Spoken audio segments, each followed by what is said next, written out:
1절 보시면 1절 그 후에라고 되어 있습니다. 세례 요한의 질문으로 촉발된 일련의 사건들이죠. 해설들. 그래서 결국 천국에서는 아무리 작은 자도 세례 요한보다 크다 하는 거.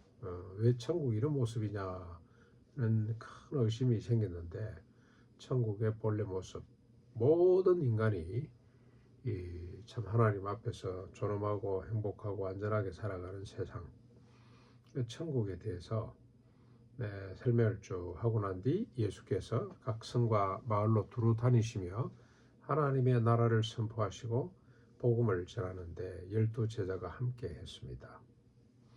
12제자만 있는 것이 아니고 7귀신을 쫓아내심 받고 병고침을 받은 어떤 여자들, 그 다음에 또 7귀신이 악기, 처음에는 악기를 악기에 들렸다가 고침을 받은 여인들, 그리고 병고침을 받은 어떤 여자들, 또 7귀신이 들렸다가 난 막달라라고 하는 마리아, 헤롯의 청지기 구사의 아내 요한나, 수산나, 뭐 두 사람인지 벨기에 사람인지 모르겠습니다만 다른 여러 여자가 함께 예수님의 일행과 함께 했는데 이 여인들이 자기들의 소유로 예수님의 모든 비용을 댔다는 겁니다. 예수님 일행을 섬겼더라고 표현하고 있습니다. 예수님의 중심 사역이 병고침에서부터 귀신을 내어쫓고 하는 데서부터 이제는 선포, 하나님의 나라가 무엇인지를 선포하고 전도하는데 복음을 전하는 일로 서서히 바뀌고 있습니다. 우리가 이게 마가복음에 보면은 이 변화를 충실히 알 수 있는데 그냥 읽다 보면 잘 모르지만 한 장 한 장을 가만히 비교해 보면 예수님의 사역이 조금 변화가 생긴다는 것 알 수가 있습니다. 그리고 여성들의 헌신이 참 아름답습니다. 함께 하면서 자신들의 소유로 섬기는 모습 얼마나 아름다운지 모르겠습니다. 이제 4절부터 8절까지 각 동네에서 큰 무리가 예수께 나와서 듣기를 원하는 거죠. 예수께서 비유로 말씀을 합니다. 병 고치는 역사도 있었지만 예수님의 말씀에 이제 귀를 기울이기 시작하는 거죠. 그래서 비유로 말씀을 하는데 씨 뿌리는 비유입니다. 씨 뿌리는 비유. 씨를 뿌리는 자가 뿌리러 나가서 뿌릴새 들어는 길가에 떨어졌습니다. 그런데 곧 밟히고 공중의 새가 와서 먹어버렸다. 들어는 바위 위에 떨어졌는데 싹이 났다가 습기가 없으므로 말라버렸다. 들어는 가시떨기 속에 떨어졌는데 가시가 함께 자라서 기온을 막았다. 들어는 좋은 땅에 떨어짐에 100배 결실을 하였다. 들을 귀 있는 자는 들으라고 말씀을 합니다. 예수님의 가르침은 지극히 단순합니다. 그러나 분명합니다. 삶의 이야기, 생활의 이야기로 복잡한 하나님의 나라와 복음을 이렇게 쉽게 전하고 있습니다. 그런데 설교를 너무 어렵게 하려고 하는 경향이 좀 제게도 있는데 참 이거 참 제대로 쉽게 한다는 것은 실력이 그만큼 있다는 뜻이죠. 절대 어려운 것이 아닙니다. 그럼에도 불구하고 제자들이 이 비유의 뜻이 뭔지를 묻습니다. 이것만 가지고는 또 못 알아들어요. 그랬더니 예수님께서 뭐라 그럽니까?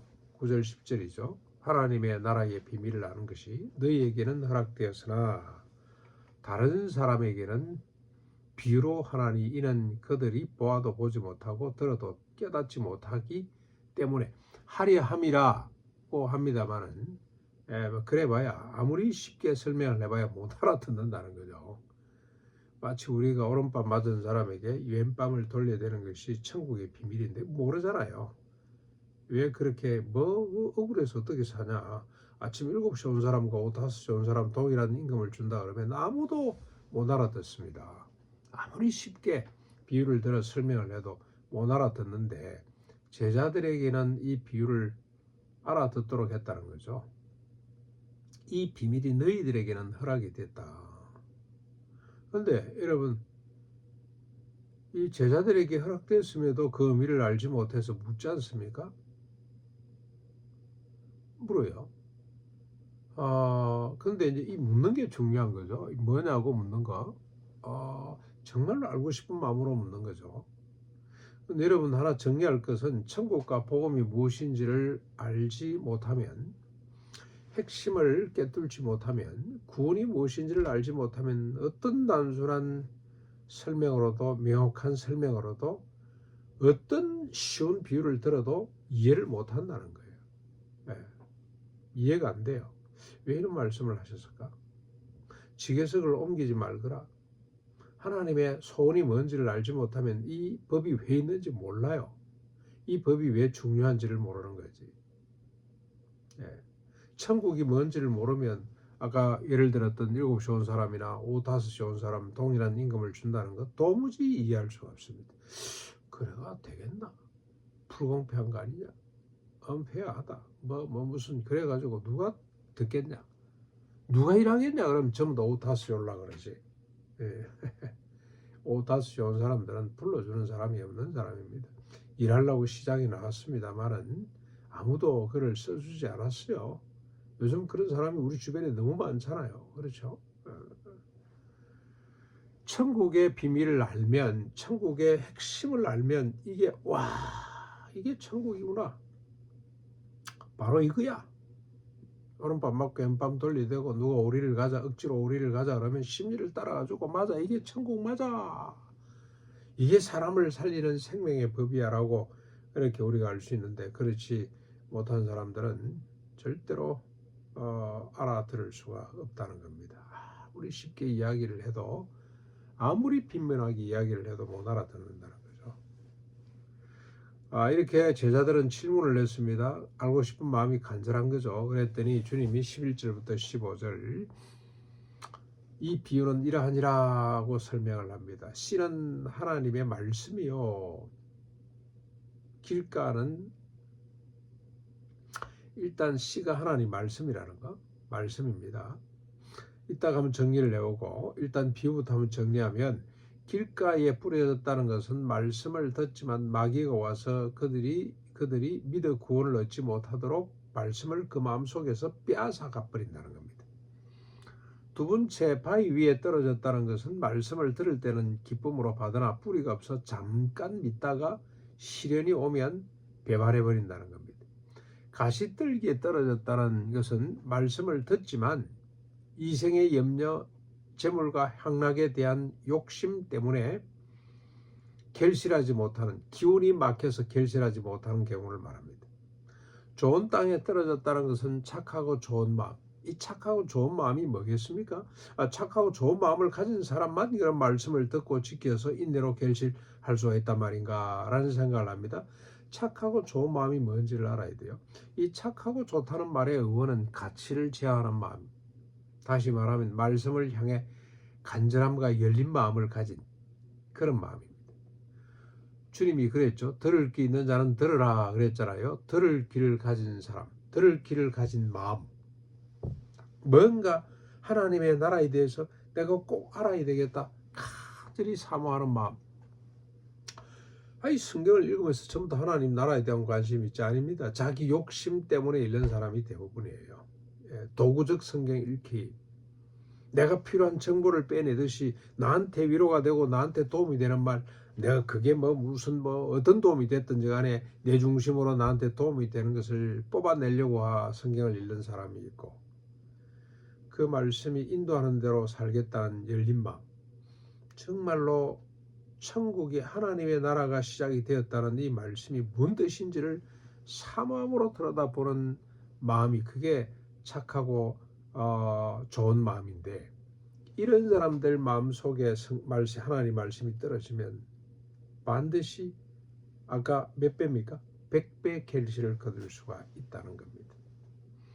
우리가 하나 정리할 것은 말씀은 이 씨가 생명을 가지고 있잖아요. 말씀은 반드시 100배 결실을 거두는 생명을 가지고 있다는 겁니다.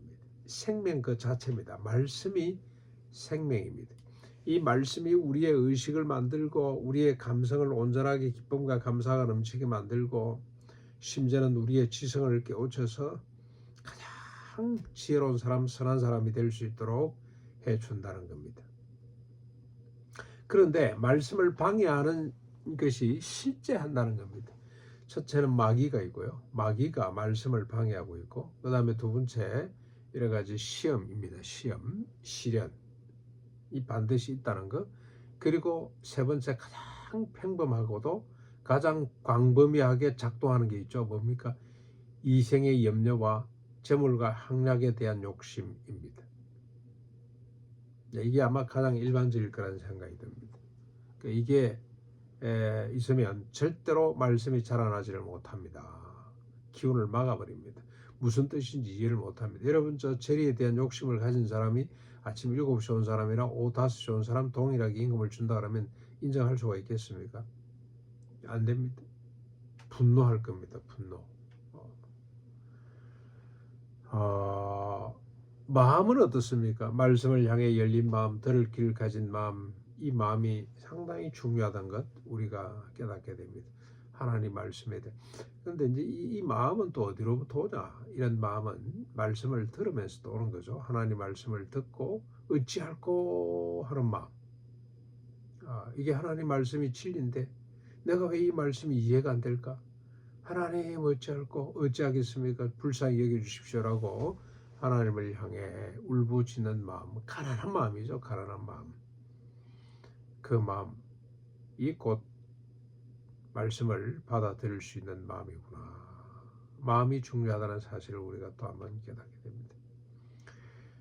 오늘도 우리가 말씀에 대한 열린 마음, 그게 그런가 하여 날마다 상고하고 묵상하고 또 사모하고 듣고 지켜 인대로 결실하는 이런 마음을 갖고 살아갈 수 있기를 바랍니다.